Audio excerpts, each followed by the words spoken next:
آج یہی مشکل ہو چکا، لین دین کو پاک صاف رکھنا، طور طریقے کو درست رکھنا، معاملات کو سیدھا رکھنا، بول چال کو صحیح رکھنا، یہی آج مشکل ہو چکا کہ اس زبان سے میٹھا بولا ہی نہیں جاتا، اس زبان سے نرمی اختیار کی نہیں جاتی، اس زبان سے آسان رہا ہی نہیں جاتا، الفاظ، تکلم، کلام، جملے، سینٹنس، کلمات اس زبان سے بہتر نکلتے نہیں ہیں۔ یہ سمجھتا ہے میں جتنا زبان کا سخت ہوں گا معاشرے میں اتنی عزت ہوگی، جتنا زبان کا معاملات لین دین کا سخت ہوں گا میرے طور طریقے ایسے ہوں گے، میں جناب معاشرے میں سب سے بڑا بندہ بن جاؤں گا۔ نہیں میرے بھائیوں، یہ بدترین بندہ ہے، اخلاق طور طریقے کو اچھا کر لے تو بہترین بندہ ہے۔ اللہ کے رسول علیہ السلام نے صحابہ کرام سے پوچھا تھا، میرے صحابہ، اللہ اخبرکم بمن یحرم علی النار او بمن تحرم علیہ النار، کیا میں تمہیں بتاؤں وہ بندہ جس پر جہنم حرام اور وہ جہنم پر حرام، جس کے اوپر جہنم کی آگ حرام ہو جاتی ہے؟ صحابہ نے فرمایا کیوں نہیں اللہ کے رسول بتائیں۔ آپ نے فرمایا لا کل قریب حین سہل، لوگوں کے قریب رہنے والا، آسانی کرنے والا، نرم اخلاق اپنانے والا، یہ ایسا بندہ ہے اللہ نے اس عمل کی وجہ سے اس پر جہنم کی آگ کو حرام کر دیا۔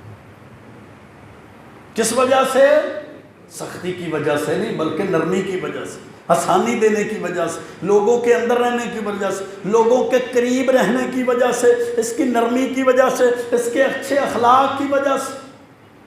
غیبتیں نہیں، چغلیاں نہیں، دو نمبری نہیں، فراڈ نہیں، جس کے پاس بیٹھتا ہے دوسرے کی غیبتیں شروع ہو جاتی ہیں، وہ اٹھ کے جاتا ہے اٹھنے والے کی غیبتیں شروع ہو جاتی ہیں، اس مجلس میں بیٹھتا ہے اس کی چغلیاں، دوسری مجلس میں بیٹھتا ہے اس کی چغلیاں، بھائی کو بھائی کے ساتھ لڑوا رہا ہے، اولاد کو والدین کے خلاف کر رہا ہے، سسر کو داماد کے خلاف، داماد کو سسر کے خلاف، بہنوں کو بھائیوں کے خلاف، بھائیوں کو بہنوں کے خلاف، آپس میں جناب لڑائیاں کرواتا ہے۔ کس لیے؟ میرا تھانے کچہری کا کام بنا رہے گا، میری چٹی چلتی رہے گی، میرے معاملات درست رہیں گے، ان کے آنا جانا میرا درست رہے گا، ناشتہ چائے پانی چلتا رہے گا۔ اس کا یہ سمجھنا ہے میری معاشرتی زندگی، میرا جناب زندگی بڑی پروٹوکول والی، بڑی آسان ہے۔ نہیں میرے بھائیوں، یہ بدترین لوگوں میں شامل ہو گیا ان عادات کی وجہ سے، اور اگر اس نے اپنی عادتیں، طور طریقہ، معاملات نرمی والی اختیار کر لی تو اللہ کے رسول علیہ السلام کی تعلیمات کے مطابق یہ بہترین لوگوں کی لسٹ میں شامل ہو گئی۔ اللہ کے محبوب پیغمبر علیہ السلام سے صحابہ کرام رضوان اللہ علیہم اجمعین بیٹھے ہیں، آپ نے فرمایا خیر الناس ذو القلب المحموم